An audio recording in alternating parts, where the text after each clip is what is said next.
Hello fellow survivors, how are you doing? Are you ready for Cougars? Because they are coming and they are vicious. The latest dev diary is out in May 2024 and we are about a year and a half into the Far Territory DLC, and this is the one that talks about part 5 out of the DLC content and the additions to the game. And today we're going to go through the dev diary. And there's only a few things really this time. There's not a lot of smaller things. There's quite a few big things really. And let's jump into the big one. The one that everyone has been waiting for, even for years. And that's the Cougar. So the Cougar, or mountain lion, I guess you can call it, is a new animal that's being added to the game. For years people have been asking about it. They had hints, even the developers had hints about it long before the DLC came out. But it was never really finalized until now, and it is coming. And what's interesting about this animal is that the developers did something very different with it. So normally when they add new animals to the game, you know, when they added the ptarmigans and they added the moose and so on, then they just become another animal in the game. This is okay, this animal can be found in this place and that sort of thing. With the exception of timber wolves that hunt in packs, like all the animals are just kind of like similar, and they got little different mechanics in how they behave and stuff, but typically all the animals in the game, they are found in one particular place and they act in certain ways, and some are elusive and some are not elusive. But with the Cougar, they decided to go a completely different route in a very interesting way. So the Cougar, unlike the other animals, is not an animal you go around to find. They're not some animal that you go and, oh, let's go hunt the Cougar, or there's a Cougar over there, you know, this is its patrol route. That won't be the case. Instead, the Cougar is a mechanic in the game that comes to stalk you when you spend too much time in a region. So it's a mechanic to basically get people out of the region or face the Cougar if they stay.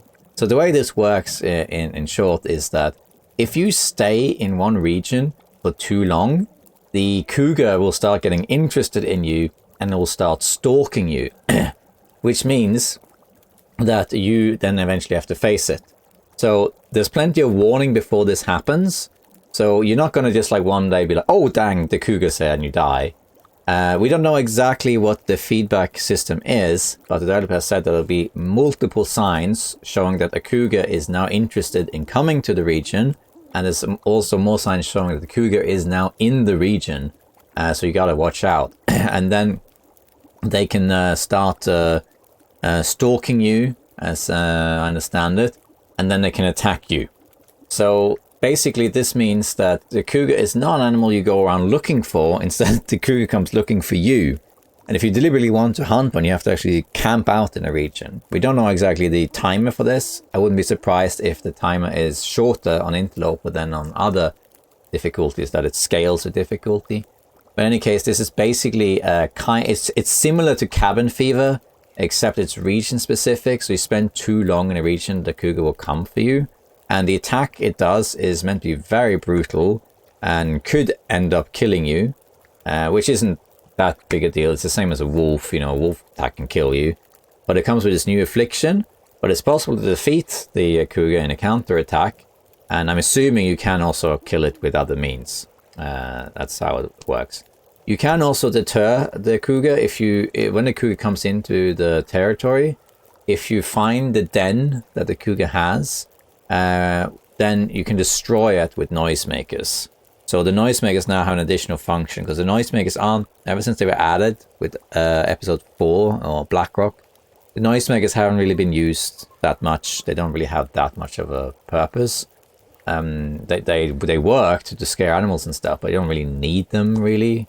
But now they have a purpose in the sense that you can destroy a Cougar nest, and then they will retreat out of the region and then eventually come back. So this is a quite interesting mechanic that makes it a little bit more tense to play, and it prevents long-term camping in a region. You can cure this by just leaving the region, and then it will lose interest, and then you come back to it later. And because some people, the developer said, because some people might find this a bit too stressful, you can actually choose whether or not you want the region, or whether you want the Cougar or not when you start a new game. And you can also decide if you want to introduce it to your current saves or not. Because some people might not want this mechanic, in a similar way people don't want, cabin fever. Might find it a bit too stressful, particularly people who play very relaxed, like Pilgrim and Voyager, where they like to take their time and explore and settle and make a base, and they don't really necessarily want a looming threat of a Cougar going after them. A bit like a, Darkwalker delay or something like that. So therefore you have an option whether to turn it on or off. I'm going to turn it on though. I'm going to see what this Cougar is like. And eventually we'll figure out exactly the mechanics of it, how long it works, what the feedback system is, and how you can kill it. And also, of course, what we're curious about is, can you harvest a Cougar? I guess you can. I presume it will give Cougar meat and Cougar hide. Can we craft with the Cougar hide? I guess so, but we don't know. Hopefully you can. So we'll see how that goes. So yeah, Cougar's coming. It's going to be very exciting. And I gotta be honest, I really, really like this gameplay mechanic. That it's different than having the Cougar be in a certain place and patrolling that area. Instead, it's an actual game mechanic that triggers a Cougar. This is really, really clever, I think. So yeah, that's going to be exciting. And then to our big surprise, there's two things being added to the next patch, which we didn't think was going to come in part 5, but in part 6. One of them is the Mountain Pass region. So with the DLC, there are 3 regions being added, which is the Forsaken Airfield, Zone of Contamination, and the Mountain Pass region. It may not be called Mountain Pass, it might be called something else, but it's a mountainous pass region, you get the idea. And Forsaken Airfield was released in part 1, and Zone of Contamination was in part 4. So we kind of assumed the next one would be in part 6, but no, it's coming out right now. And that's fantastic. So we get another region pretty soon. And this region is meant to be very tall, a lot of climbing. The closest I can think of in terms of an existing region would be Ash Canyon, which has a lot of higher levels. And what's interesting about this region is that supposedly the higher you go in this region, the colder it gets. So the weather is actually determined a little bit by where you are in the region, which is interesting. And you got multiple different routes you can take. So this is going to be an interesting one to see. There will be man-made structures around too. So this is a cool region. I think personally, I'm going to really like this region because I really like Ash Canyon. A lot of people don't like Ash Canyon. I think it's fantastic. Hushtra Valley also is pretty cool. And I gotta say, I said this before, I gotta give praise to the developers for how good they are at making diverse regions. So when they announced the Tales from the Far Territory maps, and we showed the 3 plus 2 connector zones, the Transfer Pass and the branch line, they are all really different. The Forsaken Airfield is the closest equivalent to Forsaken Airfield. It's Pleasant Valley. It's a vast, open, flat space with stuff around the edges. And the Zone of Contamination is this very mountainous place, but really huge industry complex with the mine that was gigantic. And then you got a Mountain Pass region, which is really, really big and like elevated design. So this is interesting. I'm excited to see what this region is like. So this is very exciting. And then the other thing that's being added is the third tail, which is connected to the Mountain Pass region. Again, we thought this would come in part 5, but it's now coming with in part 6, but it's coming in part 5. So that's very exciting. So if you already done Signal Void and Buried Echoes, you can start on the third tail when you enter the Mountain Pass region, or it will be in that region, as I understand it. And just like with Buried Echo, if you have already done Signal Void and Buried Echoes, you can just go straight into the third tail, even if it's a new save. You don't have to do all of it at once. And it provides some what they call profile level benefits in the form of feats if you complete all 3 tails. So that's interesting. They'll unlock a feat if you do it. So that's going to be cool to see. I wonder what feat that's going to be. So that's very exciting that there's a unique reward for doing that. So yeah, the third tail is coming as well. And this tail also, if you combine all 3 tails, Signal Void, Buried Echoes, and the third tail, which we don't know the name of yet, they will give some world building into what episode 5 of the story mode is going to be about. And speaking of episode 5, nothing to say there. They've said in the previous dev diary it's coming later this year. Or news is coming later this year about episode 5 of Wintermute. Now, we don't know when it is to be released in 2024. We just know that that's when it's scheduled. They've said so in the previous dev diaries as well. So it is probably coming late this year, although I couldn't tell you when. And there is always a chance it'll be delayed, but fingers crossed, it's out at the end of the year. On that, there isn't any more to say about episode 5, really. And then they added this new mode, this was very surprising, called Misery Mode, which is basically Super Interloper. So this is catered for those who think Interloper is too easy, which I think is not most people, because Interloper is quite hard, but you can master Interloper, and if you watch my channel, you can see I almost exclusively play Interloper, and I don't find it too difficult, even though there are risks all the time. Now, some people think that there should be a difficulty between Interloper and Stalker, but I think the reason that doesn't exist is because it's very easy to do one in custom, and what most people do is they put Interloper difficulty with Stalker loot, and then you get a sort of intermediate Stalker Interloper thing, often called Gunloper, and that works just fine. So I think that's why that doesn't exist. This, however, is catered to those who basically think Interloper is too easy. It seems to be a challenge where they're going to add 6 new afflictions applied over time. So they're going to slow down your gameplay, I guess. Like, it's going to be harder and harder the longer you survive.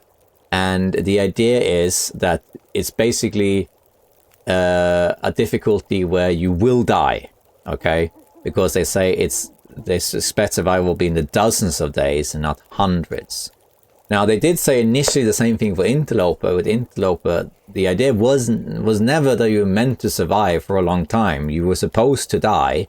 It's just that a lot of players were able to conquer the mode and just survive pretty much indefinitely. I mean, I have a video where I talk about that and how you can survive forever in the Long Dark, including on Interloper.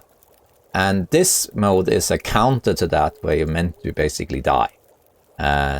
Keeping the game fresh and challenging for a group of players in a community who really likes punishment. Oh yeah, sign me up for some punishment. And of course, yeah, this mode isn't for everyone. I mean, if you already think that Interloper is difficult, I don't think you're going to enjoy Misery either.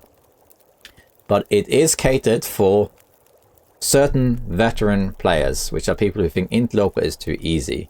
And by the sound of it, it sounds almost like this is one of those difficulties where there will be a world record, you know, because how long can you survive in this? And my immediate, the closest comparison I can think of is a custom Nogoa. So there are custom difficulties you can play, like Nogoa, or even harder, Outer Nogoa, where you're only allowed to stay outdoors and you don't have any healing, which is a custom mode that some people play.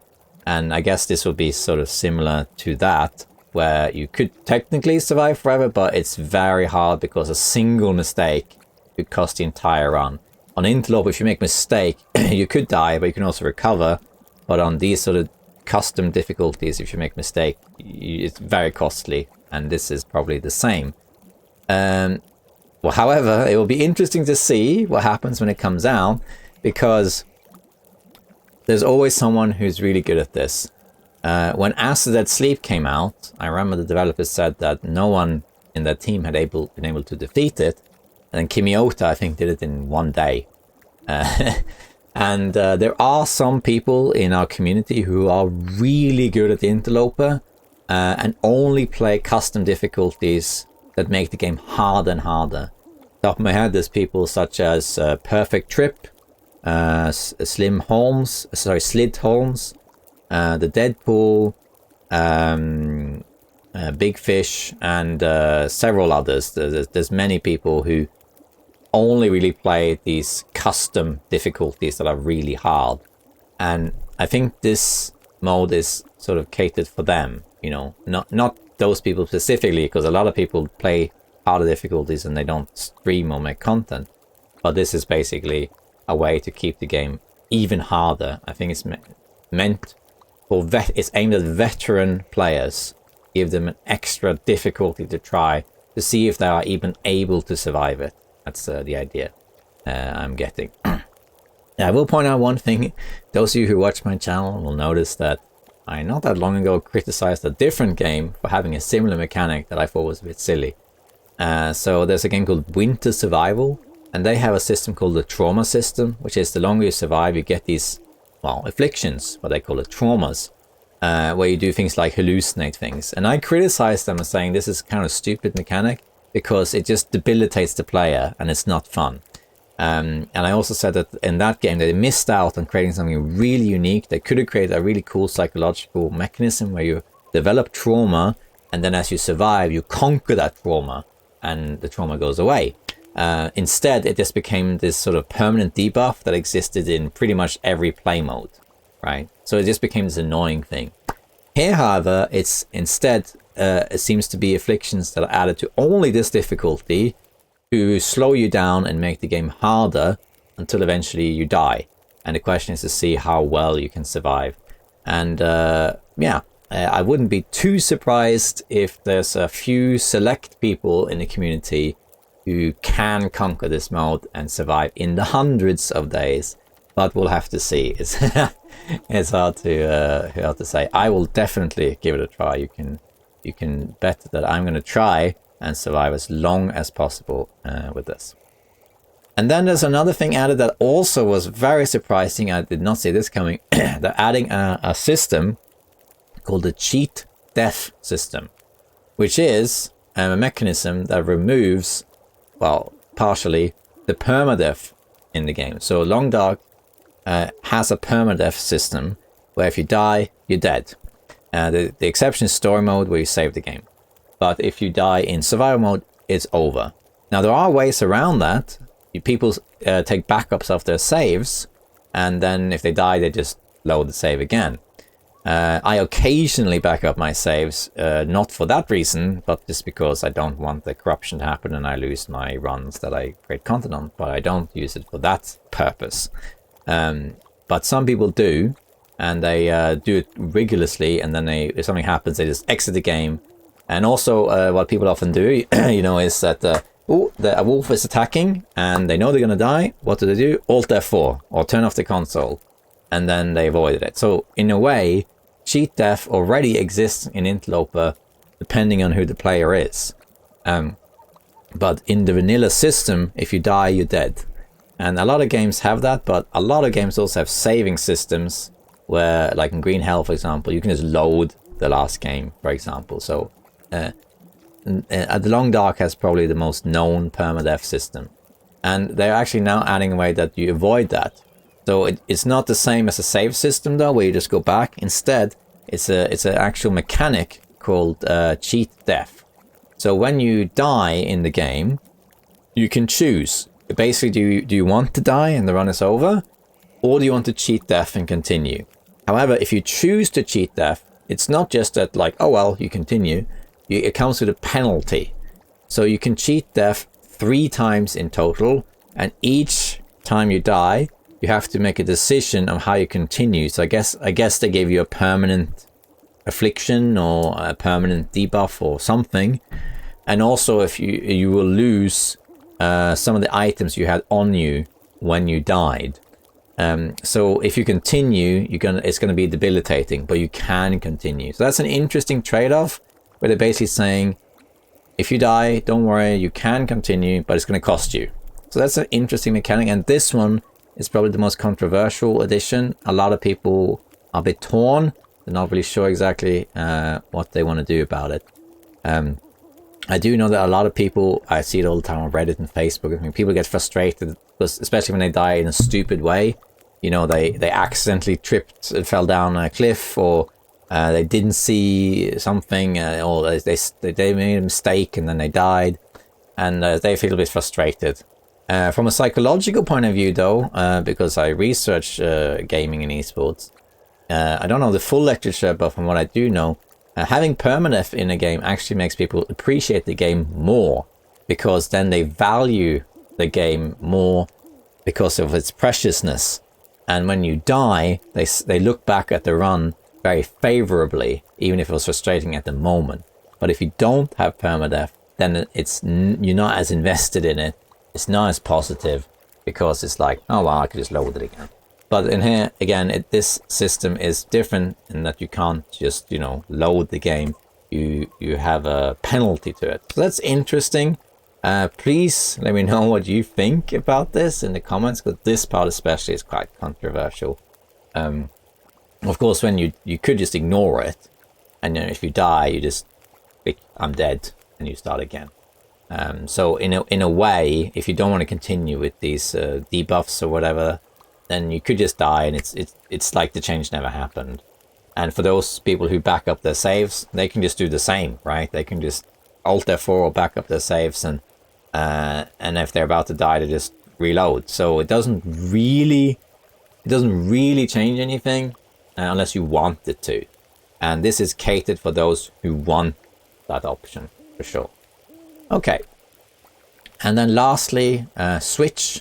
So Switch, as you probably know, especially if you own a Switch, does not have Tales of the Far Territory on it at the moment, despite being a year and a half since the DLC came out.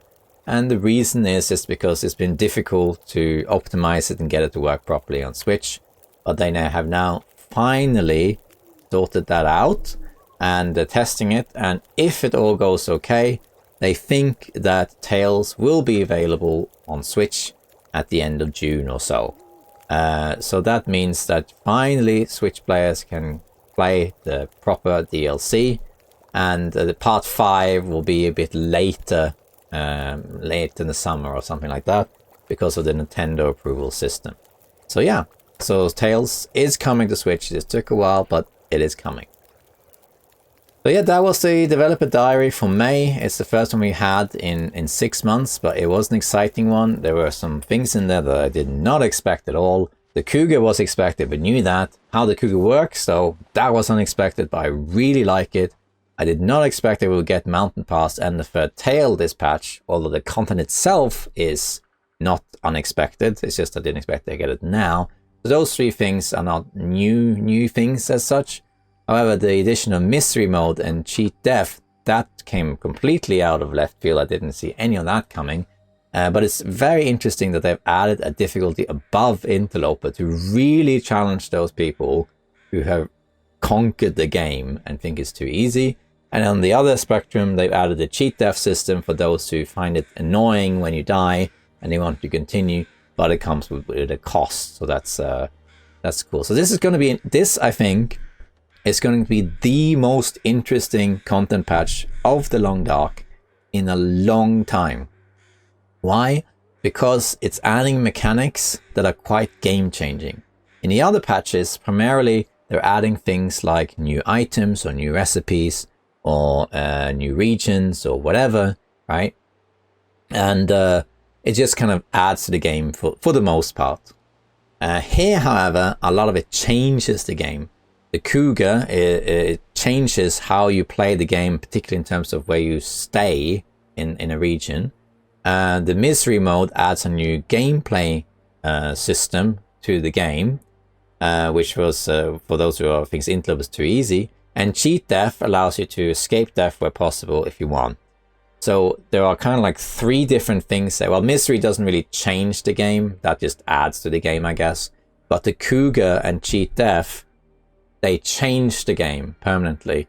And it'd be very interesting to see how that works and how people receive it, because I think these are the 2 most controversial options. But for that reason, both of them are optional. You can say, I do not want the Cougar in my game.